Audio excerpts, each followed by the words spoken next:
A canal so polluted it once had zero oxygen in the water earned a nickname that still follows it today, Lavender Lake. Now New York is spending more than $2 billion trying to undo over a century of damage. This is how one of America's dirtiest waterways became one of its most ambitious cleanup projects. A canal gone wrong.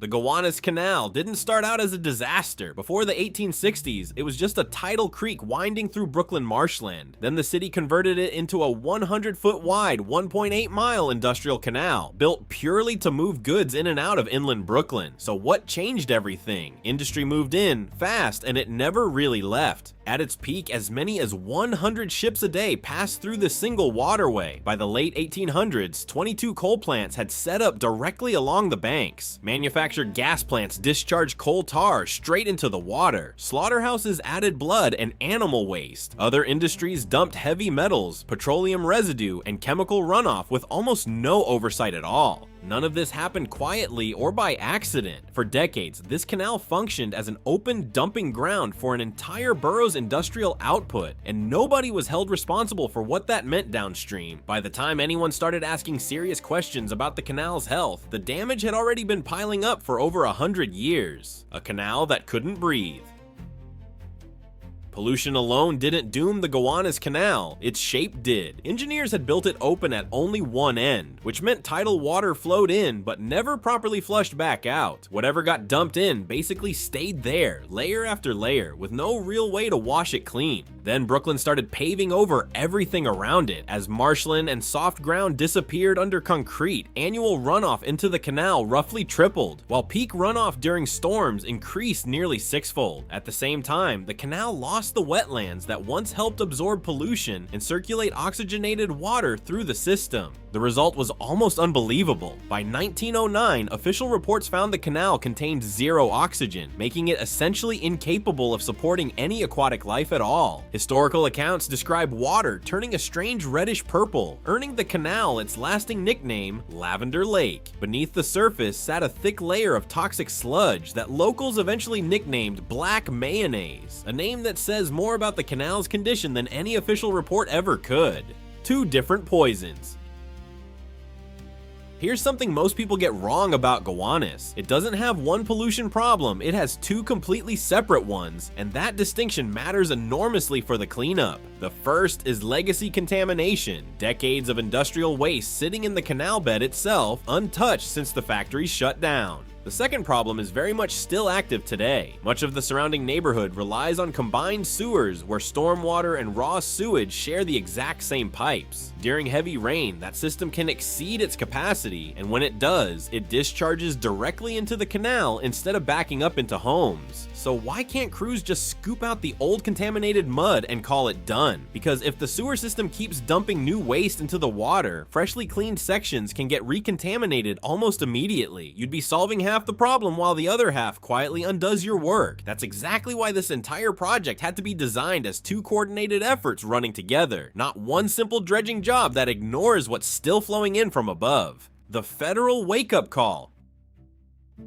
Eventually, the contamination got bad enough that the federal government had to step in directly. In 2010, the EPA designated the Gowanus Canal a Superfund site, officially classifying it as one of the most dangerously polluted locations in the country. By 2013, the agency finalized a full cleanup plan, dividing the canal into 3 separate segments to tackle the contamination section by section. The numbers involved are staggering. Crews are dredging roughly 581,000 cubic yards of polluted sediment from the canal floor across all 3 segments, with roughly 300,000 cubic yards coming from the first 2 segments alone, and another 281,000 cubic yards removed from the 3rd segment near the canal's mouth. In areas where coal tar had seeped deep into the native sediment, engineers mix in solidifying material to stabilize a 5-foot layer, locking the contamination in place so it can't migrate upward. On top of that stabilized layer, crews build a multi-layer cap, a clay layer to pull contamination from below, activated carbon to absorb chemicals rising through the water, a sand layer to hold everything in place, and a final armor layer of heavy concrete mats to prevent erosion from boat traffic and currents. Quick one for you before we get into the tanks themselves. New York harbor waterways have recently started attracting an animal that hasn't been seen regularly in over a century, and it's not the one you'd expect. Drop your guess in the comments, no cheating. I'll reveal the answer at the end of the video. 2 tanks, 12 million gallons. Capping the canal bed only solves half the equation because new sewage overflow still needed somewhere to go besides straight into the water, so the city is building 2 massive underground storage tanks specifically to intercept it. The larger one sits at the canal's north end, holding up to 8 million gallons, while a second tank near 2nd Avenue holds another 4 million, giving the system a combined capacity of 12 million gallons. Construction on the first tank moved fast once it started. The city signed a $329 million contract to handle excavation and construction, and by March 2025, that excavation work was fully complete. During the process, crews were hauling out roughly 65 truckloads of soil per day just from inside the site's perimeter wall. Each tank also includes its own headhouse building, housing odor control equipment and debris screens designed to filter solid waste out of the overflow before it ever enters the tank. There's a thoughtful detail buried in this project too. Before construction began, the city carefully deconstructed the historic 1913 Gowanus station building, salvaging its brick, terracotta, and bluestone elements so they could be reconstructed as part of the finished site. The second tank's public space alone will wrap the full 1,770 linear feet of waterfront on that site, including a 3,000 square foot tidal wetland built specifically to support marine habitat. Once both tanks are fully operational, they'll capture stormwater overflow during heavy rain and hold it until it can be pumped back into the sewer system for proper treatment, instead of straight into the canal, bringing the water back to life. Tanks alone can't fix a canal that's barely circulating water in the first place. That's where the Gowanus Canal flushing tunnel comes in, rehabilitated at a cost of $177 million specifically to pull water in from the Buttermilk Channel and push it toward the head of the canal. More movement means more oxygen, and more oxygen means the water can actually start supporting life again instead of just sitting stagnant. Drainage upgrades throughout the surrounding neighborhood support that same goal from a different angle. The city installed high-level storm sewers along 3rd Avenue at a cost of $53 million, specifically designed to intercept rainwater before it ever reaches the combined sewer system. A separate $27 million project upgraded the aging drainage system along 9th Street, reducing strain on pipes that were never built for the volume the neighborhood produces today. Beyond the big-ticket projects, the city has also built more than 70 green infrastructure installations throughout Gowanus, including rain gardens and 2 dedicated green playgrounds. Green infrastructure built specifically at the NYCHA Gowanus houses now captures nearly 2 million gallons of stormwater in a typical year, all without a single tank or tunnel involved. Each installation intercepts stormwater before it can ever contribute to an overflow event, working quietly in the background while the bigger tanks and tunnels handle the heavier lifting. The billion-dollar bet.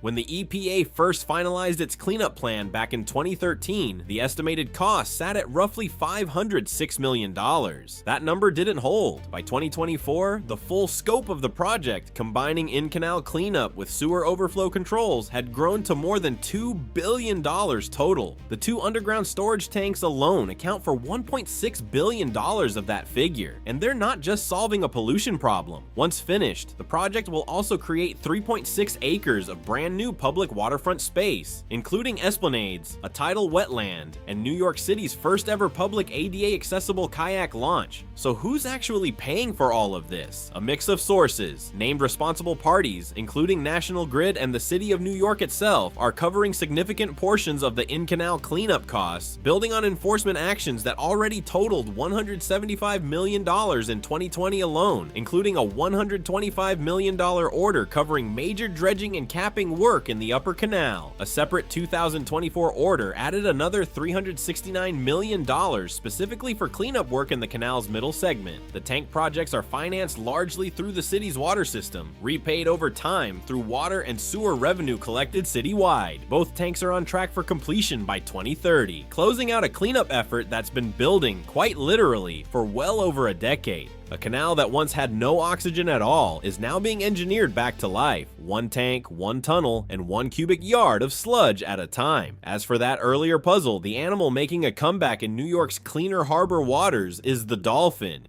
If you enjoyed this video, you'll love this next one.